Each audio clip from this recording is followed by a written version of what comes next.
Anka ala tanu kabara sebeke kabare kada andaba alaye kasali chaya ala kiraka yasa ana hera soro kiyama shokere kaire baraya ikramu kadanani. Aouzu billahi minash shaitanir rajim, bismillahir rahmanir rahim. Fidèles téléspectateurs de la MTA francophone, assalamu alaikum wa rahmatullah ta'ala wa barakatuh.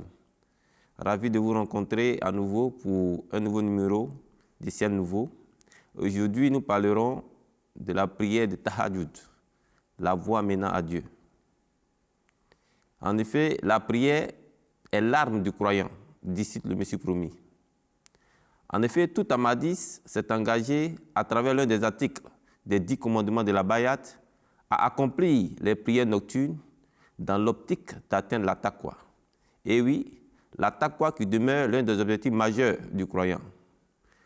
Pour en débattre, nous avons sur ce plateau Mourabi Abdussalam Touré, salam alaikum wa rahmatullah. Et à côté de lui, nous avons Zalem Mohamed, salam alaikum wa rahmatullah. Wa alaikum salam wa rahmatullah wa barakatuh. Alors, soyez les bienvenus et merci d'avoir accepté notre invitation. Merci bien. La prière de Tahajjud, quelle définition peut-on donner? A'udhu billahi minash shaitanir rajim, bismillahir rahmanir rahim. Tahajjud a un peu plus de définition. Je vais donner un peu quelques petits détails selon le dictionnaire. Tahajjud veut dire quoi? En premier lieu, Tahajjud, c'est d'abord se dormir dans la nuit. Tahajjud, il s'est couché. Okay? Tahajjud veut aussi dire il s'est couché dans les dernières parties de la nuit. Okay? Tahajjud aussi veut dire il est resté éveillé pendant la nuit. Tahajjud aussi veut dire il s'est couché et s'est réveillé dans une partie de la nuit avec l'objectif de faire la prière. Voilà. Maintenant, prenant en compte toutes ces définitions-là, qu'est-ce que c'est que Tahajjud? Nous savons qu'en islam, nous avons différentes catégories de prières. Nous avons des prières obligatoires et des prières surrogatoires. Oui. Voilà. Tahajjud figure parmi les prières surrogatoires. Tahajjud, c'est de se réveiller à un moment donné dans la nuit. D'abord, tu dors et tu te réveilles dans une partie de la nuit et tu fais cette prière-là. Voilà. Cette prière est très très importante car elle figure dans beaucoup de versets du Saint-Coran. Aussi, nous avons vu que dans la vie du Saint-Prophète Mohammed sallallahu alayhi wa sallam, il était très constant dans cette pratique-là. Par exemple, nous avons un verset qui figure dans le chapitre 17, verset 80, qui dit que وَمِنَ اللَّيْلِ فَتَهَجَّدْ بِهِ نَافِلَةً لَكَ, qui veut dire que voilà, récite-le pendant la prière surrogatoire. Voilà, ça veut dire que durant cette prière-là, il y aura une récitation du Saint-Coran. Le Coran déjà étant quelque chose qui est très important. Ouais. Alors, lorsque nous récitons le Coran dans une partie de la nuit où tu te prives de ton sommeil, voilà, je pense que c'est quelque chose qui est très important. D'accord. Mourabi Zalem Mohamed, oui. Abdussalam Touré vient de le dire, c'est une prière qui se fait au cours de la nuit. Il faut d'abord dormir, ensuite se lever pour faire cette prière-là. Effectivement, quelque chose d'aussi important, il n'y a pas un seul verset, il y a plusieurs versets dans le Saint-Coran qui fait mention de la prière de Tahajjud et quels sont les bénéfices. Par exemple, Dieu dit dans le Saint-Coran, Inna nashi'ata al-layli hiya ashaddu wat'an wa aqwamu qila. Donc, se lever la nuit pour la prière est le moyen le plus efficace pour maîtriser le moi, pour maîtriser nos désirs vains. Donc, vous voyez, Dieu lui-même a donné l'importance de la prière de Tahajjud. Et cette prière, comment elle est faite, selon le saint prophète Mohammed sallallahu alayhi wa sallam, qui est le maître de la religion. Donc, selon ses pratiques, il est clair qu'il faisait 8 rakats. Les 8 rakats sont composés par 2 rakats. C'est-à-dire, il fait 2 rakats, il fait un salam, et il fait deux autres rakats jusqu'à 8. Voilà. Mais celui qui n'a pas encore atteint ce niveau, il est complètement autorisé de faire 2, ou bien de faire 4, ou bien de faire 6, 8. Et puis celui qui veut aller au plus, il n'y a pas une interdiction pour dire que non, tu ne peux pas dépasser les 8. Mais les 8 sont la pratique du saint prophète Mohammed sallallahu alayhi wa sallam.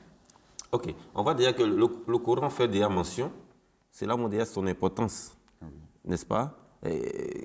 Quelles sont les vertus, par exemple, de cette prière? Et cette prière est très très importante, comme je l'avais mentionné. Voilà, le verset que j'avais récité, je vais un peu plus loin pour dire que lorsque nous débutons du verset qui dit وَمِنَ اللَّيْلِ فَتَهَجَّدْ بِهِ نَافِلَةً لَكَ عَسَىٰ أَن يَبْعَثَكَ رَبُّكَ مَقَامًا مَحْمُودًا. Qui veut dire quoi? Il se peut que ton Seigneur t'élève à un rang hautement loué. Voilà. C'est-à-dire qu'à travers cette prière-là, Dieu lève le statut de la personne qui est constante à cette prière-là. Et je pense que notre objectif, c'est l'adoration de Dieu. Voilà. Donc, si cette prière est aussi un moyen de rapprochement de Dieu, je pense que nous devons payer beaucoup attention à cela. Et lorsque nous regardons aussi la vie du saint prophète Mohammed sallallahu alayhi wa sallam, il observait cette prière-là quotidiennement. Voilà. Et se rassurait que cette prière est faite presque tout le temps. Voilà. Et aussi, même lorsqu'il arrivait des jours où il n'était pas capable, c'est peut-être dû à certaines circonstances, de ne pas observer cette prière-là. Le lendemain, pendant la journée, il faisait beaucoup d'autres nawafil pour pouvoir remplacer cette prière-là. Ce qui montre que cette prière a une place très, très importante, voilà, dans la vie des musulmans. D'accord. Vous avez quelque chose à dire? Oui, effectivement. Tous les versets ont fait mention des retombées du tahajjud. Quand vous le faites, c'est un moyen pour vous purifier. Donc celui qui cherche Dieu doit forcément trouver les voies et les moyens pour se purifier. Donc comme le verset l'a dit, c'est le moyen le plus efficace. Ça, c'est une parole, le moyen le plus efficace pour surpasser nos désirs vains. Et de cela, le prophète sallam, comme le frère Abdou Salam l'a dit, le prophète sallam était constant dans cet acte d'adoration et qu'il faisait tout pour accomplir cette œuvre. Donc, et jusqu'à ce aller à un certain niveau, il priait beaucoup, même il y a dans des hadiths, souvent par la nuit, il pouvait réciter toute la Sourate al-Baqarah dans ses prières de tahajjud. Ça est dans les hadiths. Et de cela jusqu'à souvent, il allait loin jusqu'à ses pieds s'enflaient. Donc, au moins, on doit essayer, même si on ne peut pas faire comme le prophète sallam, mais au moins essayer d'inculquer cette habitude en nous, être régulier dans ces prières de tahajjud. D'accord. Je vais rajouter un petit peu à ce que mon frère Zalé vient de mentionner. Voilà, par exemple, nous regardons que Dieu nous dit dans le Saint-Coran, il dit il a fait de la journée pour pouvoir nous engager dans nos activités et la nuit pour qu'on puisse se reposer. Voilà, imagine quelqu'un qui, dans son droit, il sacrifie une partie du droit qu'il a. Normalement, il est supposé dormir. Il sacrifie un peu cette partie-là pour pouvoir atteindre le plaisir d'Allah subhanahu wa ta'ala. Donc, vous pouvez déjà imaginer la récompense qu'il va avoir. Parce que lorsque tu te rapproches beaucoup plus d'Allah, toutes tes actions deviennent comme l'action d'Allah. Voilà, parce que tous tes désirs seront en conformité avec ce que Dieu veut. Voilà, donc cette prière est très, très importante. D'accord. Déjà, là, le Coran fait mention. On a aussi la tradition, n'est-ce pas, du noble prophète Muhammad sallallahu alayhi wa sallam. Plusieurs exemples déjà ont été cités. Alors, pour le croyant qui a soif, n'est-ce pas, d'avoir ce statut que vous avez révélé tout à l'heure dans le Coran, parce que Dieu a parlé du statut, effectivement, de celui qui fait ces prières-là, il a un autre statut que le croyant ordinaire n'a pas. Pour ceux qui ont soif d'avoir ce statut-là, quelles sont les méthodes, par exemple, les méthodes, des astuces qui pourraient, n'est-ce pas, employer, pratiquer pour pouvoir accomplir ces prières nocturnes? Parce que se réveiller dans la nuit, c'est quand même une chose difficile. Surtout que nous savons que le sommeil, pour moi, nous emporte jusqu'au petit matin. Et y a-t-il des astuces, des méthodes préconisées pour vraiment pouvoir manifester ou pratiquer cette prière nocturne? Oui, effectivement. Le Muslim Maud radiallahu anhu, c'est-à-dire le deuxième calife Bashiruddin Mahmoud Ahmed, nous a donné quelques guidelines, les extraits pour ceux qui désirent se lever la nuit pour faire la prière de tahajjud. En fait, c'est un exercice. Il a donné plusieurs aspects, plusieurs directives, que je vais citer quelques-uns, si mon frère Salam a d'autres à ajouter. Donc, il dit, la première des choses est que, quand vous êtes jeune, et que le travail que vous pratiquez, la nature, la loi de la nature est que quand vous vieillissez, c'est que les habitudes que vous avez à votre enfance ressortent en vous. Et ça, c'est une loi de la nature.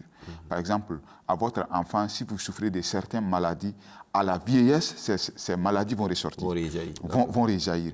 Donc, si vous avez l'habitude de pratiquer certains actes d'adoration à la vieillesse, naturellement, ça va revenir. Donc, il dit, ça, c'est un exercice pour la vie. Quand vous serez à un âge avancé, peut-être que vous n'aurez pas la force. Naturellement, cette force-là va réjaillir en vous. Donc, voilà, ça, c'est un premier point qu'il a donné pour ceux qui veulent être constants dans leur prière de tahajjud. Le deuxième point est qu'il dit, quand vous avez l'intention d'aller faire le tahajjud, juste après Isha, évitez des bavardages inutiles. Au lieu de parler de ceci et de cela, donc il est préférable de préconiser votre temps, aller vite au lit et puis vous aurez le temps de vous réveiller pour tahajjud. Et en troisième astuce qu'il a donnée, il a dit, avant d'aller au lit, il faut être en ablution. Oui, il se peut que tu as fini la prière de Isha, tu veux aller au lit, tu es en ablution, mais il a recommandé, il faut refaire tes ablutions et directement aller au lit. Donc, avec les membres frais, il faut aller au lit. La quatrième est faire zikr. Par exemple, vous êtes au lit, au lieu de commencer à penser de ceci et de cela, il est préférable que vous vous engagez dans zikr ilahi, c'est-à-dire le souvenir d'Allah sur votre lit et jusqu'à le sommeil vous en prend. Donc, c'est-à-dire que c'est comme si toute la nuit vous êtes resté dans l'adoration. Donc, vous dormez avec un esprit vraiment sain. Et la quatrième solution qu'il a donnée, c'est... La cinquième? Voilà, la cinquième solution qu'il a donnée, c'est à ceux qui sont bien avancés dans leur spiritualité. En fait, de laisser witr. Voilà, vous laissez witr. Et ça, il a bien précisé, ça, ce sont ceux qui sont bien avancés dans leur spiritualité. Vous laissez witr parce qu'il sait qu'il a un devoir à accomplir. Dans la nuit. Dans la nuit. Donc, le fait qu'il n'a pas accompli la prière de witr va lui forcer, va lui interpeller à chaque fois. Et automatiquement, il ne peut pas dormir jusqu'à dépasser l'heure. Donc, ça, c'est comme un moyen pour le réveiller dans la nuit. Okay. Et le cinquième astuce qu'il a donné, le sixième qu'il a donné est que, par exemple, ceux qui sont bien avancés dans leur spiritualité, ils peuvent faire des zikrs juste après Isha, ils peuvent rester faire des zikrs jusqu'à un moment tardif. Et cela ne va pas empêcher ces gens-là de se réveiller. Voilà.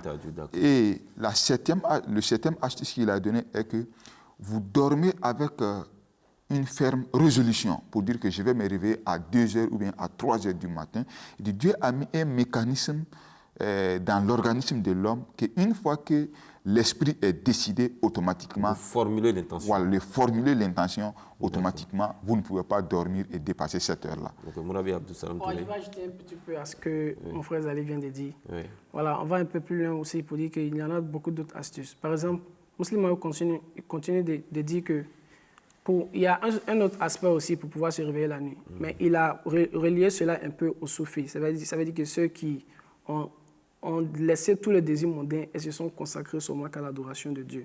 Voilà. Il dit que ces derniers-là aussi, ce qu'ils font, c'est que les lits ou les endroits un peu, comme par exemple les lits moelleux, voilà, il faut laisser ces lits moelleux-là et se dormir dans des endroits un peu plus simples, voilà, comme par exemple des petits matelas ou des nattes. Voilà, cela aussi te permettra de te réveiller un peu. Mais si tu dors dans des endroits beaucoup plus confortables, il sera beaucoup difficile pour toi de te réveiller. Mais il a relié cela un peu à la vie des soufis. Ça, c'est une méthode que j'utilise. Il va un peu plus loin aussi pour dire que, par exemple, il ne faut pas dîner à des heures tardives. Voilà, parce que lorsque le ventre est plein, cela crée beaucoup la paresse en soi. Voilà, si tu dors, tu ne vas pas t'en rendre compte, mais tu vas beaucoup dormir. Et toute la nuit va passer, tu ne pourras pas te réveiller. Voilà, il va un peu plus loin aussi pour dire que il ne faudrait pas que tu sois impur. Il ne faut pas dormir dans un état d'impurité. Il faut se purifier beaucoup avant de dormir. Voilà, il a donné même deux exemples. Il y a une fois quelqu'un qui est venu lui apporter de la nourriture qui avait une odeur forte, comme par exemple l'ail, qui avait l'odeur de l'ail. Il a refusé de manger. Il n'a pas interdit ses compagnons de manger. On lui a demandé pourquoi. Il lui a tout simplement dit que les anges n'aiment pas cette odeur forte, la raison pour laquelle il n'a pas mangé. Nous avons aussi un exemple du premier calife qui, une fois, a oublié de laver ses mains avant de dormir. Donc pendant la nuit, il a eu un rêve où son grand frère venait lui remettre un courant. Voilà. Et lorsque le grand frère lui a tendu le courant, quand il a tendu sa main, son frère a repris le courant pour lui dire que ta main n'est pas propre. Voilà. Donc il ne faudrait pas dormir dans un état d'impureté. Si tu dors dans un état de pureté, c'est beaucoup plus facile pour toi de te réveiller pour la prière de tahajjud. Il va un peu plus loin pour dire que le lit aussi doit être dans un état propre. Oui. Voilà. Il y a 2 derniers aspects que je vais ajouter, c'est que il y a certains qui disent que le partage du lit avec son ou sa conjointe, voilà, aussi peut-être ne va pas te permettre de te réveiller. Mais il dit que non, parce que le Saint-Prophète Mohammed sallallahu alayhi wa sallam, lui, il passait la nuit avec son ou sa conjointe, mais il était le champion dans cette prière-là. Ce n'est pas un obstacle. Voilà, donc ce n'est pas un obstacle. Tout simplement, c'est une ferme résolution qu'il faudrait mettre sur soi. Voilà, il ne faudrait pas te laisser surpasser par tes désirs. Voilà, c'est tout ce qu'il a ajouté sur là. Et le dernier point, c'est qu'il faudrait se débarrasser de toute rancœur, parce que lorsque le cœur est plein de rancœur, cela ne te permettra pas de penser à pouvoir te réveiller. Donc, il faut te libérer de tout désir, voilà, afin de pouvoir te réveiller de façon plus facile. Inch'Allah. Ok, très rapidement, quelle est la période idéale pour la prière tahajjud? Oui, nous avons des périodes idéales mentionnées dans le Saint-Coran. Par exemple, nous avons un verset qui dit que tiens-toi debout en prière la nuit, à l'exception d'une petite partie, sa moitié, ou réduisant un peu, ou ajoute-y un peu. Voilà, ce qui veut dire quoi? La nuit, tu devrais la diviser, ok? Par exemple, peut-être que tu as dormi, la nuit commence à partir de minuit. Supposons que ça commence à partir de minuit, c'est une supposition que je donne. Tu la divises en 2, voilà. Tu peux te réveiller dans le milieu, peut-être, disons, environ 2 heures, voilà. Ou bien, si tu veux, si tu penses que tu peux te réveiller, tu peux réduire un peu. Tu peux te réveiller peut-être à 1 heure, selon ta force. Voilà. Tu peux aussi te réveiller à 3 heures ou 4 heures, selon ta force. Voilà. Il n'y a pas, comment on appelle, un temps forcément, voilà, une heure fixe. Mais selon ta force et ta capacité de faire cette prière-là, voilà, tu te réveilles, tu divises ta nuit et tu te réveilles pour faire. Moula Bizalou Mohamed, quelle est la période? On a, Absalom Tourou l'a dit, il n'y a pas une heure, mais il y a une période bien déterminée. Oui, Dieu, en s'adressant au prophète Mohammed sallam dans le Saint-Coran, il dit Inna rabbaka ya'lamu annaka takumu adna min sulsayil layli wa nisfahu wa sulsahu wa ta'ifatun min allazina ma'aka. Il dit que Dieu sait que toi, prophète Mohammed sallam, tu divises ta nuit ou bien tu restes en adoration la moitié ou bien un tiers de la nuit. Ou bien, que tu divises la nuit en 3 parties, souvent tu fais un tiers et souvent tu fais la moitié de la nuit. Et un groupe parmi ceux qui sont avec toi, c'est-à-dire qu'un groupe, un bon nombre de tes compagnons font aussi la même chose.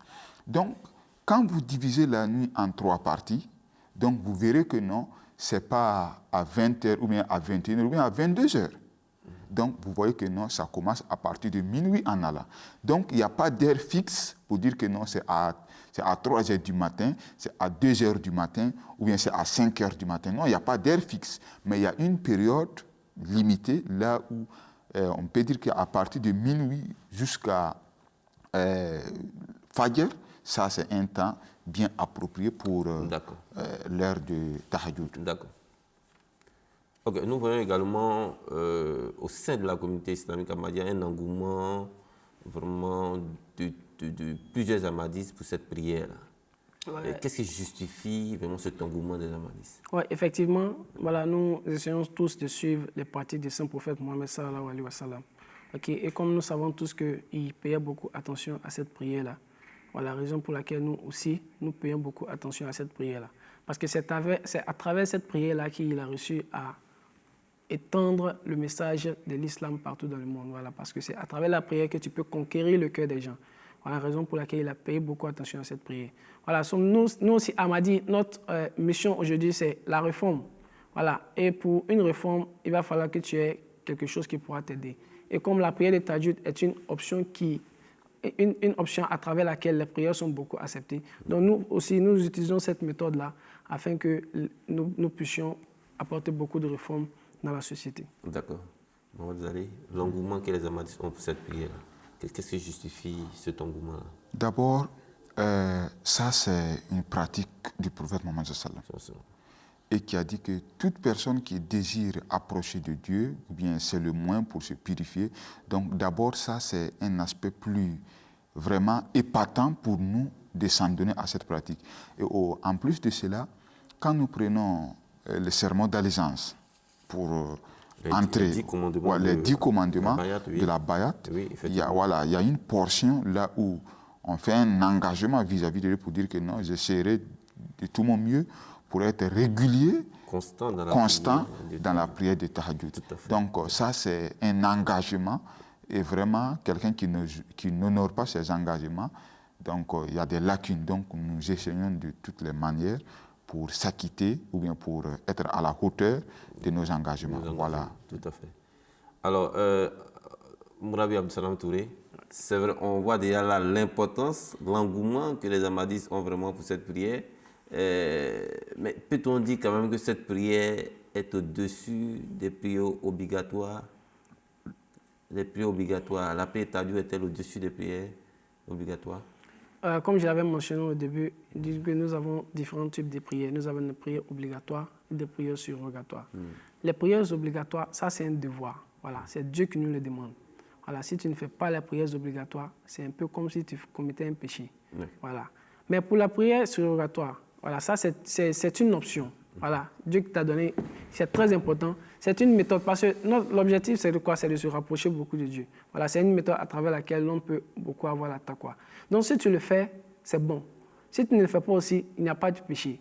Voilà, donc je pense que ça ne peut pas être placé au-dessus de la prière obligatoire. Parce que la prière obligatoire, c'est notre devoir. Nous devons le faire. Et dans n'importe quelle condition dans laquelle tu es, ces prières-là, il faudrait que tu sois malade, que tu sois en voyage.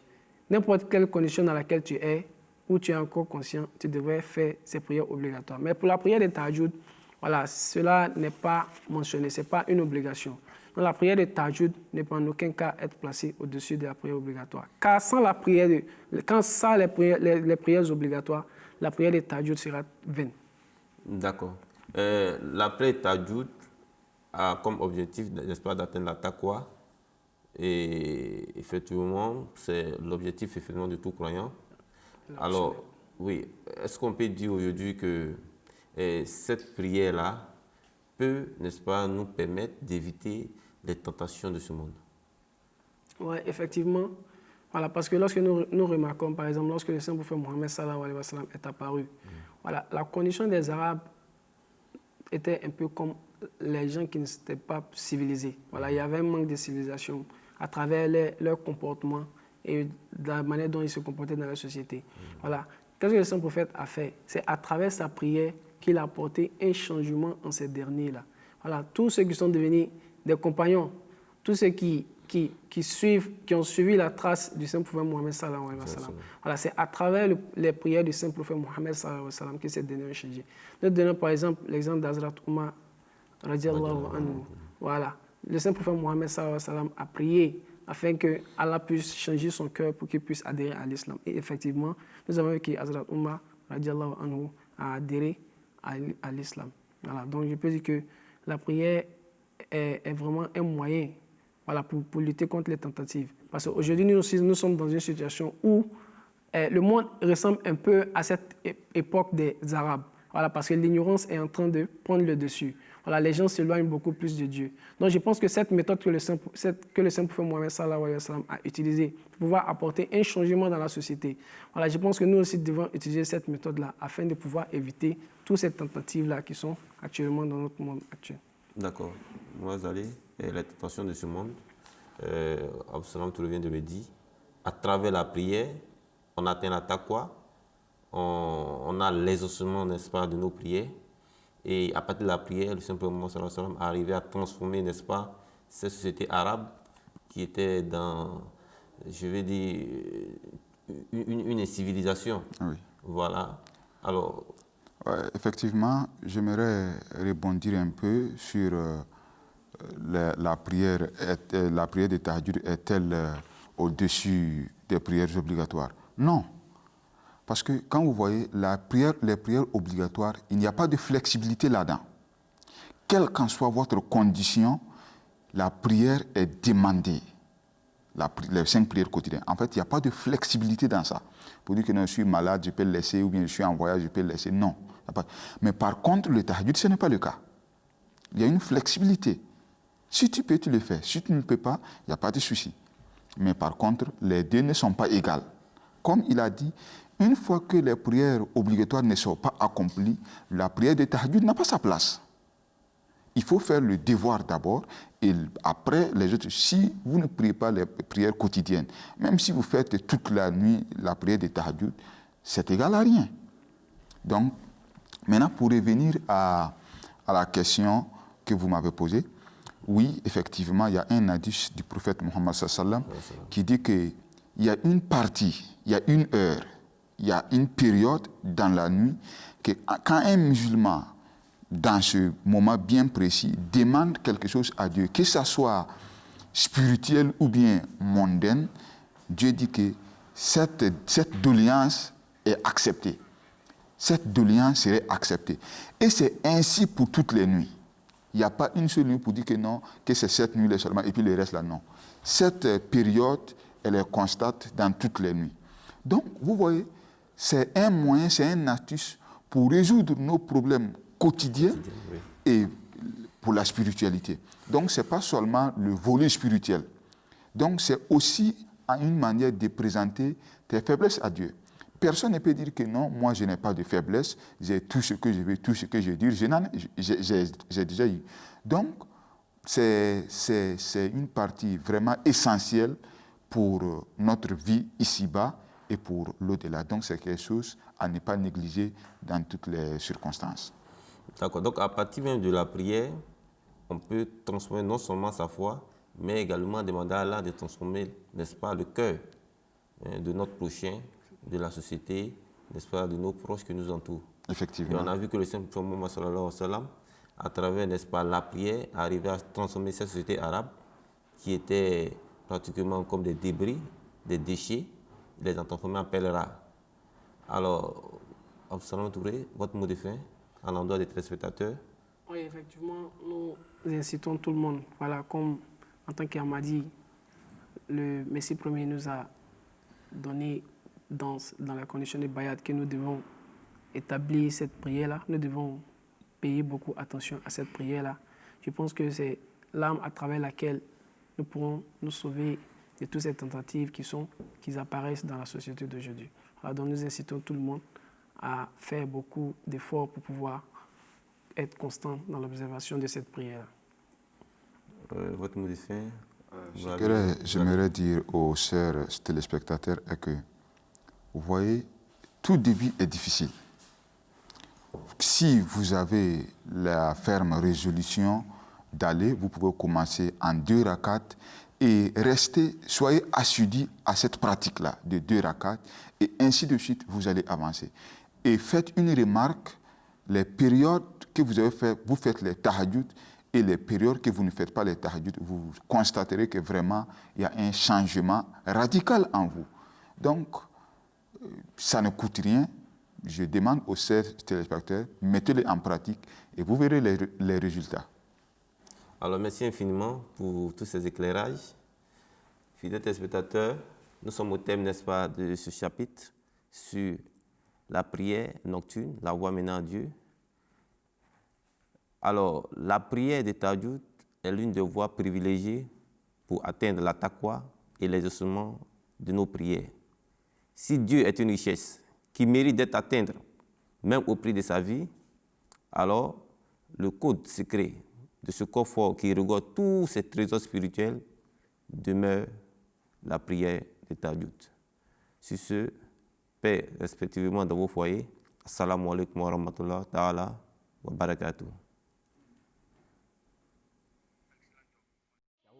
للخير البرايا إكرامه كدناني شكر خير البرايا إكرامه كدناني أنك آلة كبار سبك كبار كدان دبالاي كسالي جايا على تيراكا يا سانا هيرا سوروكي ياما شكر خير البرايا إكرامه